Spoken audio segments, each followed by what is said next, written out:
Hi friends, welcome to top 10 country facts. ఈ రోజు ఎపిసోడ్లో మనం కెనడా గురించి 10 అన్నోన్ ఇంట్రెస్టింగ్ ఫ్యాక్ట్స్ తెలుసుకుందాం. ఈ దేశం ఎక్కడుందని చూసుకుంటే మన ఇండియా నుంచి ఇరాక్, గ్రీస్, ఇటలీ, ఫ్రాన్స్ ఇవన్నీ దాటుకుంటూ వెళ్తే ఎక్కడుందో చూసారా? ఉత్తర అమెరికాలో కల అతిపెద్ద దేశం. ఈ దేశానికి పశ్చిమ వైపు అట్లాంటిక్ మహాసముద్రం, పడమరలో పసిఫిక్ మహాసముద్రం వ్యాపించి ఉంటాయి. అలాగే ఉత్తరం వైపు ఆర్కిటిక్ మహాసముద్రంలో కూడా వ్యాపించి ఉంటుంది. ప్రపంచంలో ఉన్న అన్ని దేశాల్లోకి విస్తీర్ణం చూసుకుంటే ఇది రెండవ అతిపెద్ద దేశం. ఈ దేశం యొక్క రాజధాని ఒట్టావా. అలాగే ఈ దేశంలో అతిపెద్ద నగరం టొరంటో. ఇక్కడ అధికారికంగా అంటే అఫీషియల్ లాంగ్వేజెస్ కింద ఎక్కువగా ఇంగ్లీష్, ఫ్రెంచ్ మాట్లాడుతుంటారు. ఇక్కడ federal parliamentary constitutional monarchy government కింద అనబడుతుంది. ఈ దేశం యొక్క మొత్తం భూభాగం ఎంత ఉందని చూసుకుంటే 99,84,670 స్క్వేర్ కిలోమీటర్లు ఉంటుంది. ఇప్పుడున్న లేటెస్ట్ లెక్క ప్రకారం ఇక్కడ జనాభా సుమారుగా 3,89,65,000 వరకు ఉన్నారు.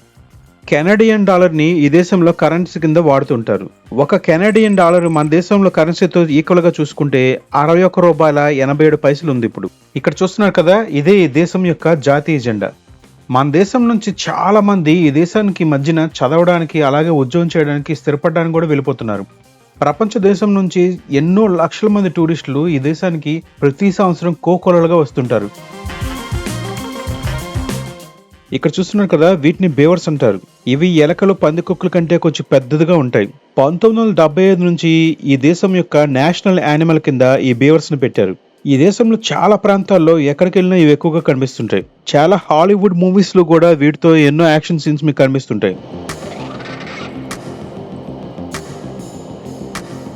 మీకు లేస్ చిప్స్ తెలిసి ఉంటుంది కదా. చాలా మంది పిల్లల నుంచి పెద్దల వరకు ఈ లేస్ చిప్స్ అంటే పడిచేస్తారు. వీటిలో చాలా ఫ్లేవర్స్ ఉంటాయి, కానీ ఈ దేశంలో కెచప్ ఫ్లేవర్డ్ లేస్ చిప్స్ ఉంటాయి. అంటే టమాటా కెచప్ ని ఫ్లేవర్ గా వేసిన లేస్ చిప్స్ ఈ దేశంలో మాత్రమే దొరుకుతాయి. అది ఎలా ఈ విధంగా తయారైందంటే, మొదట్లో ఫ్రూట్ ఫ్లేవర్డ్ చిప్స్ ని తయారు చేయడం స్టార్ట్ చేశారు, కానీ అది ఎన్ని రకాలు ట్రై చేసినా కుదరలేదు. అందుకే కెచప్ ని ఫ్లేవర్ కింద వేసి కెచప్ ఫ్లేవర్డ్ చిప్స్ ని తయారు చేశారు. ఆ తర్వాత ఈ చిప్స్ ఈ దేశంలో ఎంత ఫేమస్ అవడం, అందరూ నచ్చడం వల్ల ఇవి ఎక్కువగా సేల్ అయ్యాయి. ఈ దేశంలో 2 నేషనల్ స్పోర్ట్స్ ఉన్నాయి. అందులో ఒకటి హాకీ. ఇది ఎక్కువగా వింటర్ లో ఆడుతుంటారు. దీంతో పాటు లాక్రోస్ అని ఇంకొక స్పోర్ట్స్ ఉంది. ఇలాంటి స్పోర్ట్ ని మీరు ఈ కెనడాలో చూస్తారు. ఇక్కడ చూస్తున్నారు కదా, దీన్ని మేపుల్ లీఫ్ అంటారు. ఈ దేశంలో చాలా చోట్ల చెట్లకి ఇవి పూస్తూ ఉంటాయి. ఈ విధంగా ఆకులు ఉండే ఈ చెట్లు మన వైపు ఉండే ద్రాక్ష చెట్లు యొక్క ఆకుల్లా ఉంటాయి.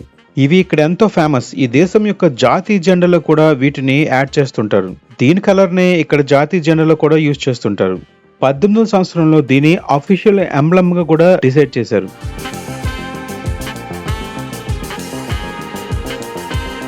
మీకు సాంతా క్లాజ్ అలాగే మిస్సెస్ క్లాజ్ తెలిసి ఉంటుంది కదా. ప్రపంచంలో చాలా మంది వీరిని గుర్తు చేసుకుంటూ ఇలాంటి కాస్ట్యూమ్స్ వేసుకుంటూ చాలా ఎంజాయ్ చేస్తుంటారు. అలాంటి సాంతా క్లాజ్ కి, ఈ మిస్సెస్ క్లాజ్ కి ఈ కెనడా దేశం పాస్పోర్ట్ ని, అలాగే ట్యాక్స్ రికార్డ్స్ ని, దాంతో పాటు ట్యాక్స్ కోడ్ ని కూడా అలాట్ చేసింది. ఎందుకంటే ఈ దేశంలో క్రిస్మస్ టైంలో వీళ్ళు సాంతా క్లాజ్ ఈ దేశం నుంచి వెళ్తున్నట్టు ఊహించుకొని అవన్నీ ప్రొవైడ్ చేస్తుంటారు. మీకు ఒలింపిక్స్ తెలిసి ఉంటుంది కదా. ప్రపంచంలో ఉండే అందరు ఆటగాళ్ళు పార్టిసిపేట్ చేసే ఈ ఒలింపిక్స్ ఎంతో ఫేమస్. అలాంటి ఈ ఒలింపిక్స్ ని ఈ దేశం ఇప్పటికే 3 సార్లు హోస్ట్ చేసింది. అవి 1976లో ఒకసారి, అలాగే 1888లో ఒకసారి, ఆ తర్వాత 2010లో ఒకసారి ఈ దేశం ఈ ఒలింపిక్స్ ని కండక్ట్ చేసింది. ప్రపంచంలోనే అత్యంత ఎక్కువగా సరస్సులున్న దేశం ఇదే. మొత్తంగా చూసుకుంటే ఈ దేశంలో 8,79,800 వరకు పెద్ద సరస్సులున్నాయి. 1947లో ప్రపంచంలోనే అత్యధిక ఎక్కువగా -63 డిగ్రీ సెంటీగ్రేడ్ వద్ద ఈ కెనడాలో టెంపరేచర్స్ రికార్డ్ అయ్యాయి. ఇక్కడ చూస్తున్నారు కదా, ఇదే ఈ దేశంలో అతి పెద్ద మౌంటైన్. దీని పేరు మౌంట్ లగన్. దీని యొక్క ఎత్తు 19,551 మీటర్లు ఉంటుంది. నార్త్ అమెరికాలోనే సెకండ్ హైయెస్ట్ మౌంటైన్ ఇది. బాస్కెట్ బాల్ మీలో చాలా మందికి ఇష్టం కదా. అలాంటి బాస్కెట్ బాల్ 1800 సంవత్సరంలో ఈ దేశానికి చెందిన జేమ్స్ నైస్మిత్ ద్వారా కనుగొనబడింది. ఈ బాస్కెట్ బాల్ ని ఆ రోజుల్లో స్టూడెంట్స్ ఇండోర్ స్టేడియంస్ లో ఎక్కువగా గడపడం వల్ల అలాంటి వారి కోసం ఈ స్పోర్ట్స్ డిజైన్ చేశారు. ఇది స్టూడెంట్స్ ని ఎంటర్టైన్ చేయడానికి అలాగే వారి యొక్క ఫ్యాట్ ని బర్న్ చేయడానికి ఉపయోగపడుతుందని ఈ బాస్కెట్ బాల్ ని ఆ రోజుల్లో కనిపెట్టారు.